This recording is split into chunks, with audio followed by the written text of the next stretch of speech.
कैसे आया अपराध की लिस्ट में रंगा बिल्ला का नाम? फांसी के 2 घंटे बाद भी चलती रही रंगा की साथ। अपराधियों ने फिरौती के लिए किया था घिनौना काम। बात किसी बड़े आपराधिक मामले की हो या फिर किन्हीं 2 खुराफातियों के जिक्र की, कई बार आपको ये सुनने में आया होगा ये तो रंगा और बिल्ला है। आखिर रंगा बिल्ला थे कौन, जिनकी संज्ञा लोग आम से लेकर खास क्रिमिनलों को दे देते थे?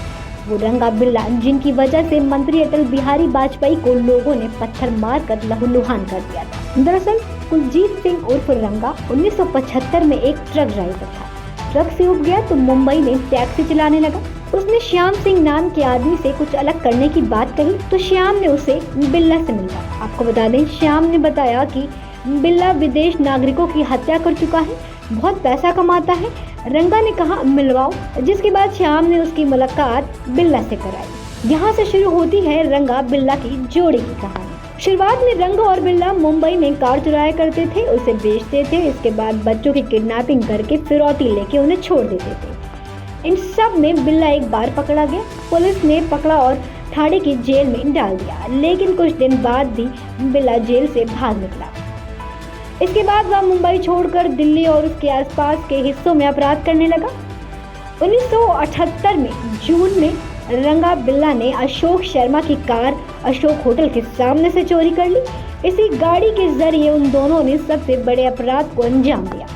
आपको बता दें, रंगा बिल्ला का नाम भारतीय अपराध इतिहास में एक ऐसे कांड से जुड़ा हुआ है जो न केवल पंजाब राज्य में बल्कि पूरे देश में चर्चा का विषय बना। यह एक ऐसा अपराध था जिससे सचमुच देश को झंझोर दिया और एक बार फिर अपराध, न्याय और प्रशासनिक विफलताओं पर सवाल उठे। रंजीत सिंह रंगा और बलिंदर सिंह बिल्ला की कहानी एक भयंकर अपराध से जुड़ी हुई है जिसने राज्य के नागरिकों में गहरी नाराजगी पैदा कर दी थी। इस कांड के बाद पूरे पंजाब और देश भर में अपराध और कानून व्यवस्थाओं को लेकर व्यापक बहस हुई। इसी के चलते कई राजनीतिक और सामाजिक मुद्दे उभर कर सामने आए। यह घटना अगस्त 1978 की है, जब 14 वर्षीय गीता चोपड़ा और उसका 16 वर्षीय भाई संजय चोपड़ा को रंगा और बिल्ला ने किडनैप कर लिया था। रंगा और बिल्ला ने बच्चों को किडनैप करने के बाद फिरौती मांगने की योजना बनाई थी, लेकिन जैसे ही उन्हें पता चला कि बच्चों के पिता नौसेना अधिकारी हैं, जिससे वो दोनों डर गए और दोनों ने बच्चों को मारने की योजना बनाई।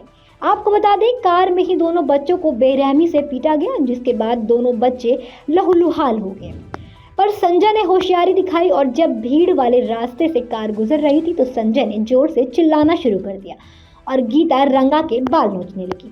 तभी एक व्यक्ति स्कूटर से जा रहा था, उसने उसकी आवाज़ सुनी और उसे रोकने की कोशिश की, लेकिन रंगा ने गाड़ी नहीं रोकी। भगवान दास ने पुलिस को सूचना दी और गाड़ी का नंबर नोट कराया। रंगा और बिल्ला गाड़ी भगाते हुए रिज इलाके में पहुंचे, जहां उन्होंने पहले संजय की हत्या करी और फिर गीता के साथ बलात्कार किया। बलात्कार के बाद रंगा गीता को उसके भाई की लाश की ओर ले जा रहा था।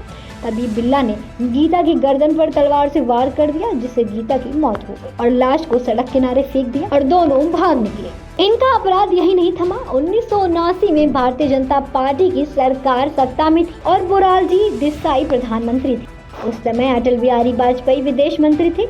यह घटना तब हुई जब अटल जी एक सार्वजनिक सभा को संबोधित कर रहे थे। सभा के दौरान अचानक कुछ असमंजस तत्वों ने पत्थर फेंकना शुरू कर दिया।